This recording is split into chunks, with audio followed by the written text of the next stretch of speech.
Nashville Predators fans could see several new faces in the lineup over the course of the 2025-26 season. On today's show, we're going to tell you why and tell you which young player is most likely to impress.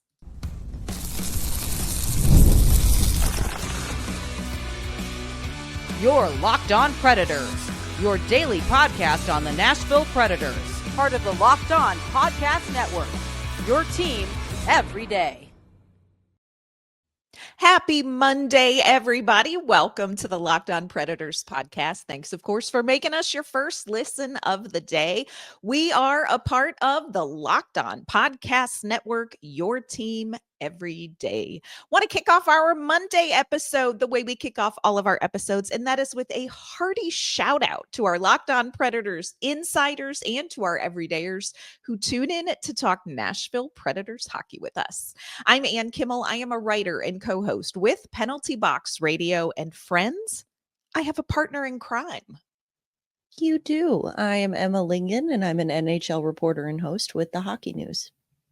Last week, Emma, you and I had a whole discussion about the Nashville Predators' potential opening night lineup.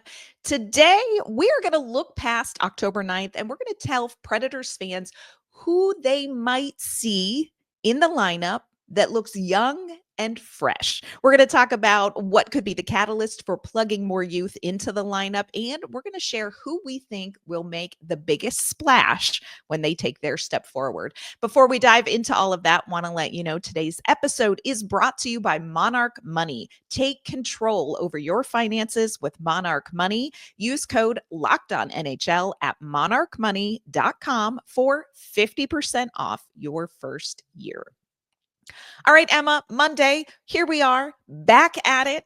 As always, we are down to 3 days a week, friends. We're in the off season, but we've got lots to talk about this off season. This Nashville Predators team is nothing but a source of discussion for Emma and I. Discussion. That's a good word for it. Yes. Tums, an endless stream of tums and rolades and discussion and speculation and dreams and duct tape. Yes. Yeah. But today we are going to talk about one of the upsides of the Predators. And this is something that maybe we don't focus enough on because we are focused on the now portion of Barry Trotz's now and not yet dream. We are going to talk about the youth. And here's what's real. We talked about this last week with the lineup, Emma, that there aren't a lot of open spots in the opening night lineup when you're looking at October 9th for a young player to just dazzle in training camp and earn that spot. There may be some openings as we go along. Of course, you hate to even put this out in the universe, but we know from last season, injuries open up a lot of opportunities. I don't know if you remember Nick Blankenberg, quarterback and PP1, baby. And he did great. He did fine with it. So, injury opens up opportunity for some of these young players. I do wonder, though, Emma, do you think things could go so dramatically wrong this season that Barry Trotz calls a pivot at some point and begins to hand out more minutes to these young players? Or do you think he's going to ride out this season and we're going to have to wait a little bit longer for a bigger influx of the not yet? Well, I think it depends on your definition of the not yet. Like, who are we talking about here? Are we talking about like Tanner Molendyk and that, like, guys who haven't seen the NHL yet? Or are we talking about, like Matthew Wood, Ozzy Weisblatt, Joakim Kemmel? I think those are kind of two different tiers of players. Mm-hmm. And as far as, I don't know, I think that, based on everything Barry Trotz has said, we should expect to see that right out the gate. We should expect to see that. It's been a big talking from him this offseason. It's been a huge talking point. Youth. Yes. So if that's the case, that's fine. We, season hasn't started yet. Training camp hasn't started yet. So we can't say anything. We have no choice but to believe at this point that is what's going to happen. But now I think it's off of Barry Trotz and on to Andrew Brunette to see if, like, okay, now can we actually get this influx of youth in there. And I'm not saying like, oh, put everyone out there and put Philip Forsberg on the fourth line. Like, I'm not saying that, but I think that Right. you need to start seeing a little bit more of, the bigger opportunities for these younger players. So again, I do think that, like, to go back to your original question, I think at some point will we see it? Yes. And I think that that's going to be pretty early, because I think that you have to. Going with the youth doesn't mean, all right, we're punting, like, try again next Mhm. year. It doesn't necessarily have to mean that. It means you have to trust your young players. And I think that we'll probably see that this year. Yeah, that's gonna feel a little bit different coming from Andrew Brunette, in the sense that that's something that it feels like he has struggled with, is saying, you know what, we're going to put you in and we're going to let it ride. And we're going to go with the growing pains with the young players. And that may be something that Andrew Brunette has talked about and worked on with Barry Trotz, because again, Barry Trotz, very big about youth. Again, though, this roster is constructed in such a way that there is not a lot of vacancies. Like you said, you are not going to say, hey, Jonathan Marchessault, we're gonna healthy scratch you and we're gonna give Matthew Wood time. Like, it's gonna be very difficult to see come to fruition this youth movement that has been the topic for Nashville pre Stamkos Marchessault signing. That was all we heard was youth movement, youth movement. And I think a lot of fans are confused, because here we are kind of still like, is Luke Evangelista going to get pulled after a couple bad shifts? And he's like not super young anymore. So I think there's a lot of question. Here's the one thing that there should be no question on. And I just feel like we have to say this anytime we talk about the youth and opportunity for the youth. Barry Trotz is not going to tank. If this season is as bad as last season, Emma and I will curl up in a ball in the corner and cry, and then we'll come back and we'll report on it like professionals. B, Barry Trotz may make a bunch of moves at the trade deadline, but he is never going to embrace a tank. We're not going to tank for McKenna. It's never going to happen. So I just need to set expectations with people. If this season is as excruciating as last season, and that is a possibility on the table, do not expect Barry Trotz to clean house, load the lineup with youth, and go, nobody cares if we win or lose. He is not going to Ted Lasso, I don't care about wins or losses. That's not going to happen. So it's hard to talk about youth without setting some sort of expectation or trying to clarify the murky water after all the conversations they've had about youth movements and roster spots. And, it's very confusing, but that I'm not confused on. Yeah, because I think that people a lot of times they kind of blur the line there, and they think about tanking and they're like, well, Jonathan Marchessault isn't just going to go out and try to lose. They're not going to do that. And it's like, no, because you're thinking about it in the wrong mind frame. Mm-hmm. Players don't tank, organizations do. Organizations Correct. tank. And so that's on Barry Trotz.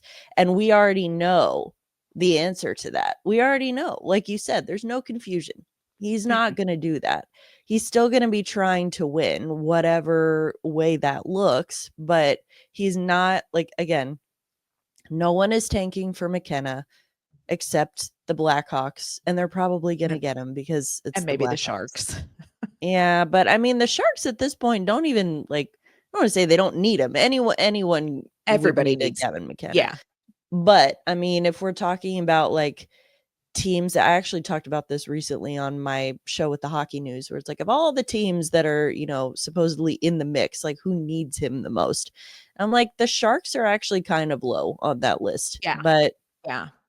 I think, though, to avoid getting too far off topic here, I think that the important thing to remember is that Barry Trotz is not looking at Gavin McKenna or anybody, for that matter, in next year's draft class or beyond, and saying, like, you know what, guys, everybody huddle up. We're going to suck this year so we can go get that guy.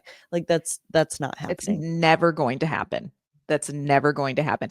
Coming up, we are going to talk about some of the young players that could tiptoe their way into the lineup at some point this season. We're going to start with some very interesting pieces on the blue line. Today's episode is brought to you by our great friends at Monarch Money. Do you ever wish managing your money felt easier? With Monarch Money, it can. Whether you are growing your savings or planning for a big purchase, Monarch puts you in the driver's seat. It's like having your own personal CFO, giving you full visibility and control over your finances. Monarch Money is so much more than just a budgeting app. It is a complete financial command center. You can track all of your accounts, all of your investments, and all of your spending in one place. So, in addition to managing your money, you are also building wealth. Monarch Money is a great tool for a young adult learning how to manage their finances, and it makes financial collaboration between partners even easier. You can stay on the same page with things like investments, spending, and working towards that financial goal, all without the extra stress. Take control over your finances with Monarch Money. Use our code LOCKEDONNHL at monarchmoney.com for 50% off your first year. That's monarchmoney.com, code LOCKEDONNHL for half off your first year.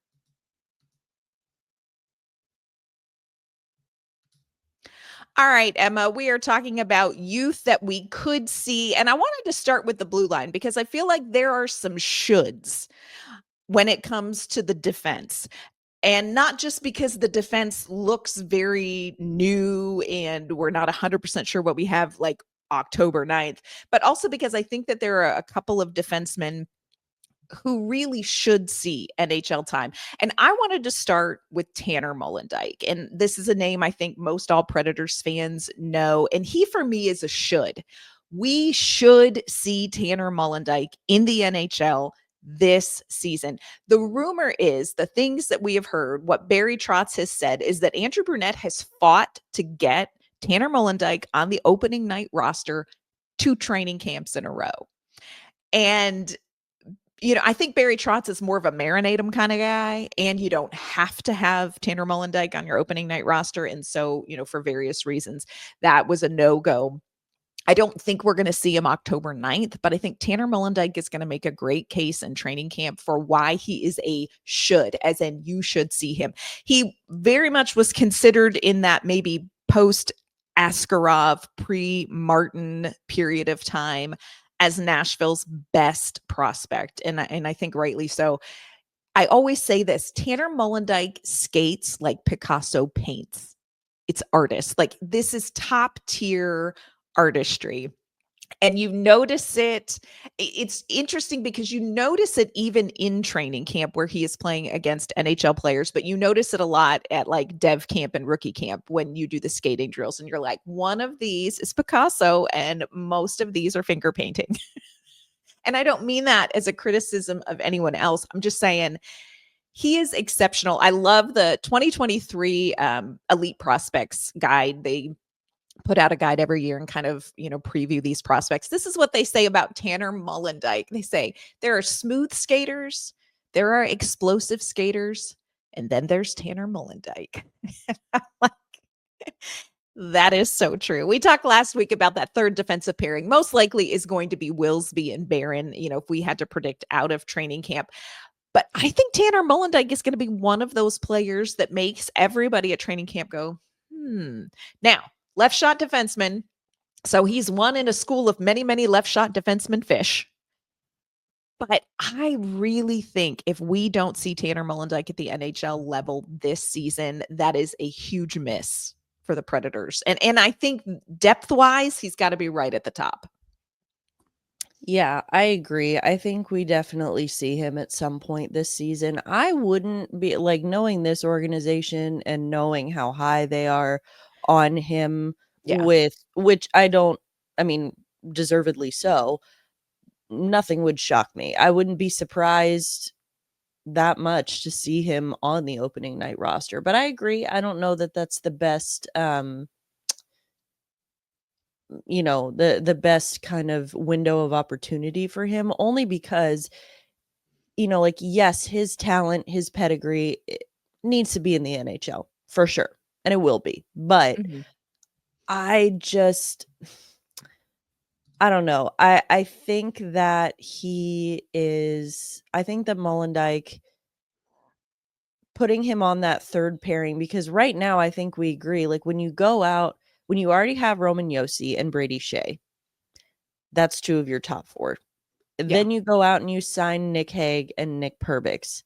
Again, you're not signing those guys to play or to sit on your bench or to, be on the third pairing. So I think pretty much I don't want to say the only opportunity, but like the only obvious opportunity for Willsby for Molendyk would be on that third pairing with Justin Barron. But again, I think that Willsby is a little Mhm. bit more suited for that particular role. Yes. Justin Barron, not the most defensively responsible, does a lot of things very well, but he's not the most defensively responsible. And I personally would not like the idea of having, Molendyk's first foray into the NHL being with a defensive liability on his right side. Yeah. And Him so, being the CYA guy on the defensive pairing. yeah, Yeah. yeah. Yeah. So that's, I think that we'll see him at some point. Mhm. And yes, you've got Willsby who's on a 2-way deal, so he could theoretically go back to the AHL at some point and that'll be fine. But I still think the organization wants to see more from him. There's also Andreas Englund, who we keep Yeah. forgetting about, and Yep. Jordan Osterley. I'm Osterley. like, there's so many guys on this team. Um, I don't know. I'm not at all, to be clear, I'm not at all arguing that Andreas Englund and or Jordan Osterley make this team better than Tanner Molendyk would. I'm not saying that. I just think that knowing that defensemen, I know everyone's excited about Tanner Molendyk and we are going to see him, but defensemen and goaltenders generally take longer to Yes. marinate. They take longer to mature, and we will see him at the Mhm. NHL level. I just don't know if it's opening night. Would I be Yeah. shocked if it's opening night? No, because I know this team. But Yeah. I agree with you. I think Willsby, because he has a little bit more experience. Here's the other thing, and this is eye test. I haven't looked at their stats. Tanner Molendyk seems very lean to me. And I don't mean that in any sort of a judgy way, but at the NHL level, these players are so much harder to get off the puck. They are so much harder to clear from the net.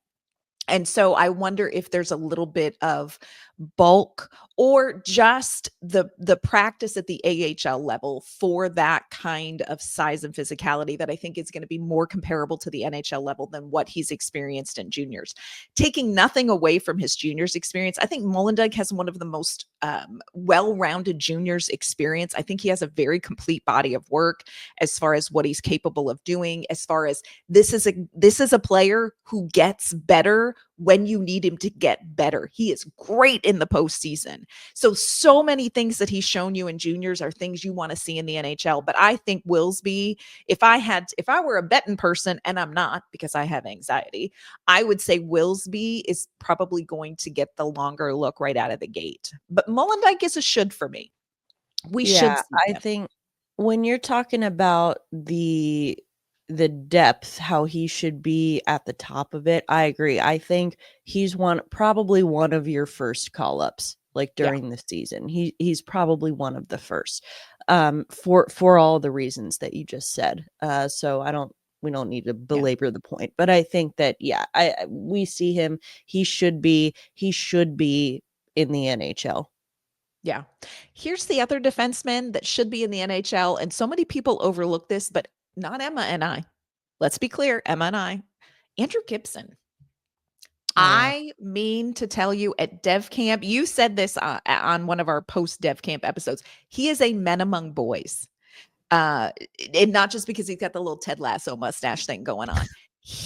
Which he does, bless, such a precious guy. He's just a good human to talk to. We like him. But on the ice, Andrew Gibson is he's just next level.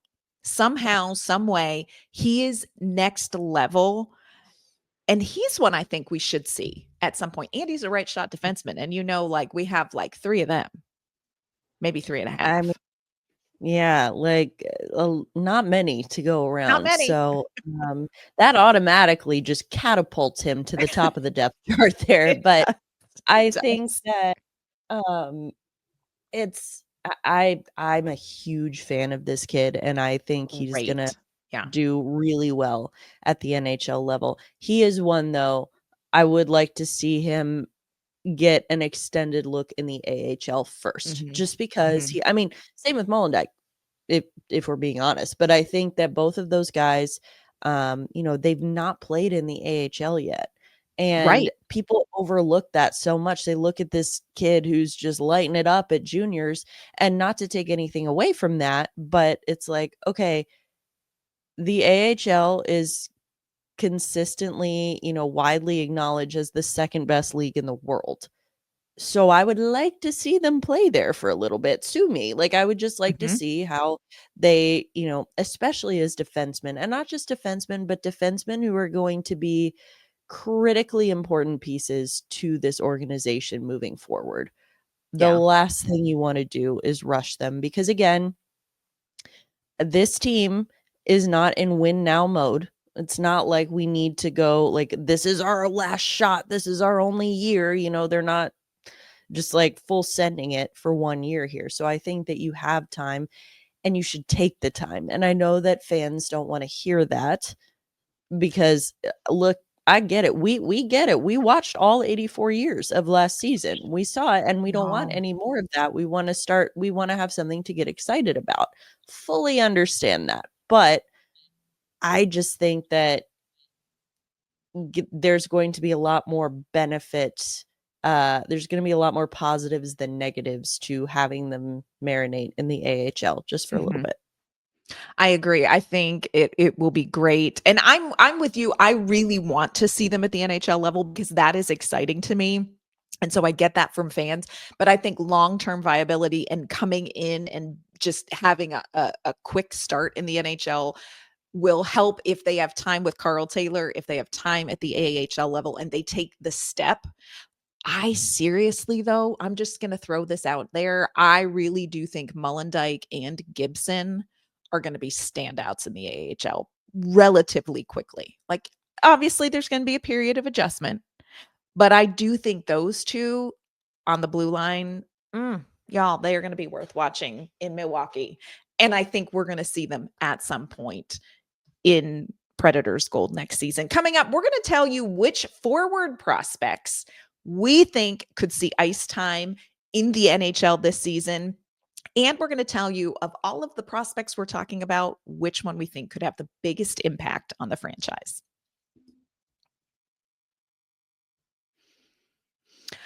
Emma, when we were talking last week about potential opening night lineup, we had a whole conversation. The NHL had said they think Joakim Kemmel is going to crack that third line. First of all, asterisk, take a little journey with me here, people. One of the things I've been doing lately in my free time, which is limited, but one of the things I've been doing is I've been watching couples therapy. I don't know if any of you have watched the show Couples Therapy, but I want to give some couples therapy to some of our listeners and say, let's actively listen to the podcast and then share our thoughts, and maybe not listen to argue, because I want to be clear. It seems like there was some confusion about what we were saying about Joakim Kemmel. Number one, Joakim Kemmel should get some time in the NHL, 100% full send. Number two, he did not have a dynamic debut in the NHL, but Emma, I don't believe you and I have lost even a wink of sleep over that, nor do we believe it speaks anything over his future viability as a solid NHLer for this franchise. Am I right? You are right. Again, I think we can all agree his debut, not great, but that doesn't mean that he's not going to profile well at the NHL, and that like you said, his viability as an NHLer has just evaporated. It is just, he didn't have a good debut. And why didn't he have a good debut? Not because, he didn't score a goal, so it was terrible. No, go back and watch if you must, if you need a refresher. He looked lost, he looked flustered, he looked like the moment was too big for him. If he had not scored a single goal, but he looked like he belonged there, that would be fine. I'm Yeah. just saying, wasn't a great debut. Neither of us said he shouldn't be in the NHL this year. As a matter of fact, I think we both said emphatically that he should be.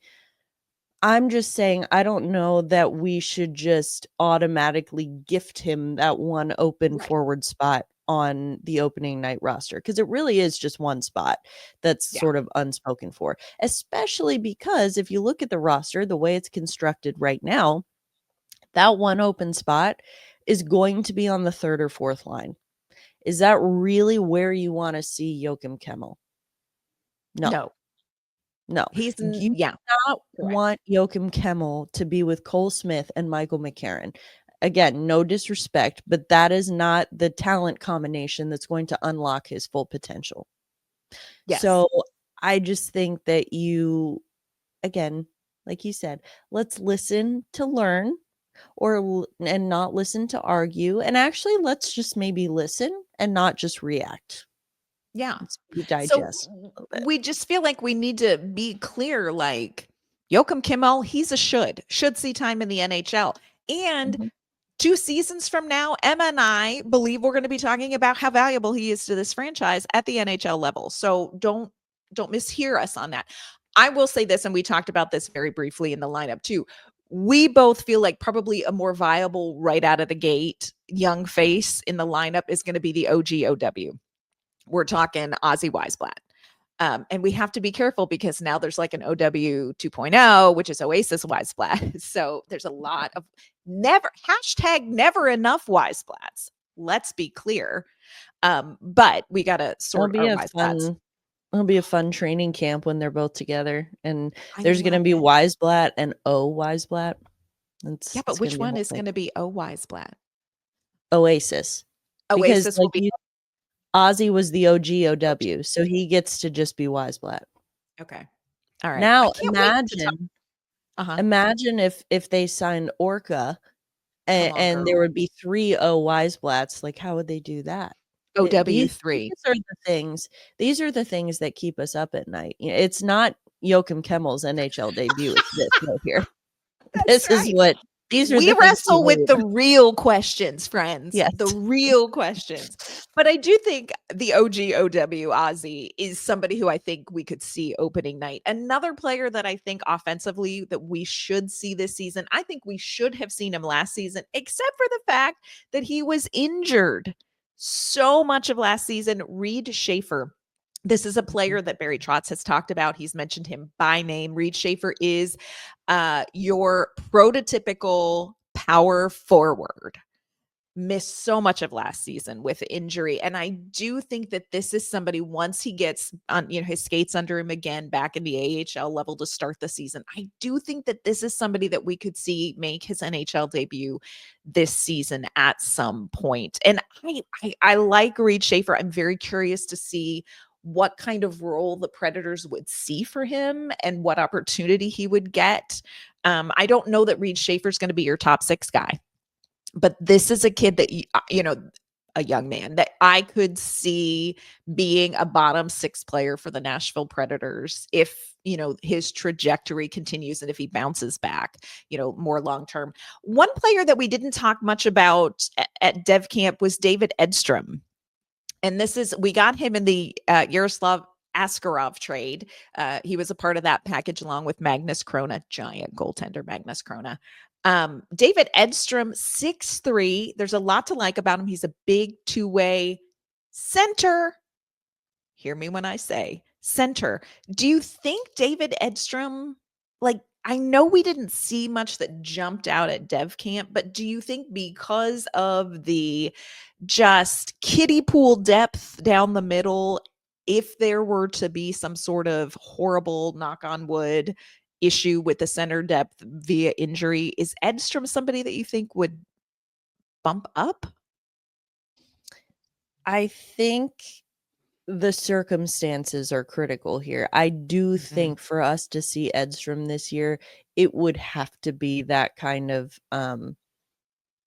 unforeseen catastrophic type circumstances. Yeah. It would have to be, you know, Eric Holla goes down with a season-ending injury or something like that. Like I don't think that Edstrom is necessarily a guy where you're like, "Oh, we got to get him up there at some point this This year." season, It's yeah. Yeah, it's more like, well, he's there if we need him to be. Mhm. I will say, and again, please hear what I'm saying, and this goes out to the same people who reacted to our comments about Joakim Kemmel's debut.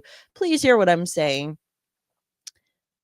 David Edstrom at development camp, not as again, you had certain players who just jumped out at you, who stood out Mhm. to you like right Yes. off the bat, like for different reasons. I mean, like Igor Surin stood out to me. Andrew Mhm. Gibson stood out to me.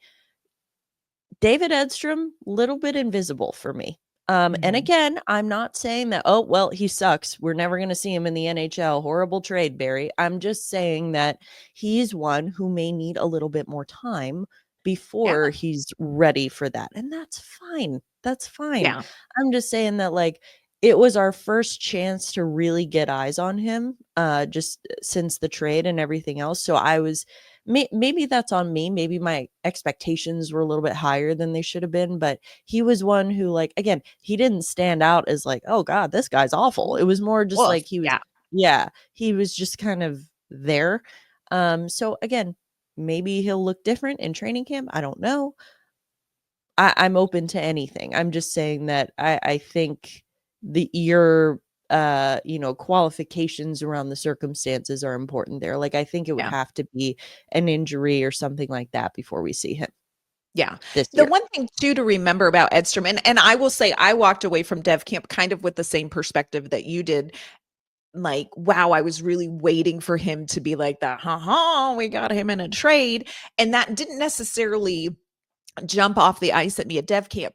That is not concerning to me necessarily because you have to remember this is a guy who just wrapped up a season in the Swedish league, came over. He only had 4 postseason games with the Milwaukee Admirals. And so he is still getting acclimated to North American hockey. He is still getting acclimated to, working with the franchise. He's, still getting acclimated to just everything being new. So I'm not saying that I'm concerned that David Edstrom is not going to be an NHLer. I'm just saying I think this is one of those players where a season in the AHL is going to tell you what you want to know about him. We didn't learn anything necessarily in dev camp. That's 7 days. Let's give him 7 months in the AHL. And I think we're going to have a much better idea of what's there. And I think he's going to be a player to be excited about. I just don't think he's a should for this season necessarily, unless the circumstances, heaven help us, turn. 2 questions I want to end with, Emma. Will we see Brady Martin in the NHL this season, do you think? No, Okay. I'm hoping no. Yeah. And I say that because I think seeing him in the NHL this year would mean that something has gone horribly wrong. And I don't mean that as a criticism of him. I just think that Mhm. I don't know. He's another one. I'd rather see him in the AHL as a center, again, as a piece that is going to be so critically important to this franchise. Mhm. I'd rather see him get a little bit more time. Yeah. I am with you. Barry Trotz has said, and I think this is a comment made from his, Barry Trotz's heart, but I think it can then lend to people's arms going up to the drama cauldron cabinet where Barry Trotz is like, he's going to have a chance to crack the NHL roster. He is going to have a chance to crack the NHL roster. Here are a couple things I believe for sure we will see when it comes to Brady Martin, when it comes to rookie and training camp. Number one, he's going to stand out. If you did not see dev camp and you show up at training camp, you're going to know immediately which one is Brady Martin because this kid is redonkulously talented. He is so talented. You are gonna know exactly which one he is, and you're gonna go, okay, I'm starting to get why we picked him 5th overall. Number 2, could he jump into the NHL? I mean, he could. We talked about it, center depth, very lean, friends. We're very lean down the middle. And he would be the most exciting guy to see jump into the NHL and play at center. And I would love to see it. But I also would love to see Brady Martin have the opportunity to develop in a way that when his skates touch the NHL ice to take that fast lap, he is even more ready. And so, look, I don't know. You all know, I have loved this pick even before we made him. He had me at 4H, you all. He had me at 4H. But I really would love to see him get the most opportunity to be as ready as possible. So I'm with you. As much as I want to see him and I'm very excited about this pick, I'm really okay if we don't. I'm okay if we don't.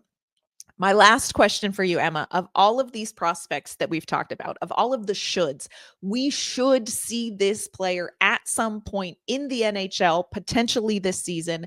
What is the young player you think will have the most impact at the NHL level? I mean, I know this is like gambling. Very, very anxiety producing. I'm sorry about that. I don't know. I think like most impact at the NHL level this year. Mhm. Yeah. Oh, When they get on the ice, who is going to have the most impact right away? And I'm not saying that we're going to see somebody come in and race Philip Forsberg for the goal scoring franchise record. I'm just saying, who do you think is going to come in and their transition is going to make you say NHL ready? I'll probably go. I would say Ozzy Weisblatt, but that feels like cheating because he's already been in the NHL. So I'm gonna go Molendyk. I'm gonna say Molendyk when he's ready, Mm-hmm. which Yeah. it might be opening night. I don't know. I'm Yeah. open mind, but I think that he's gonna be one that once he gets there, it's like, oh yeah, he's Yeah. ready. Yeah. I'm actually I don't disagree with you, but actually the one I think that's gonna make everybody go, "Okay," I think it's gonna be Andrew Gibson. Yeah.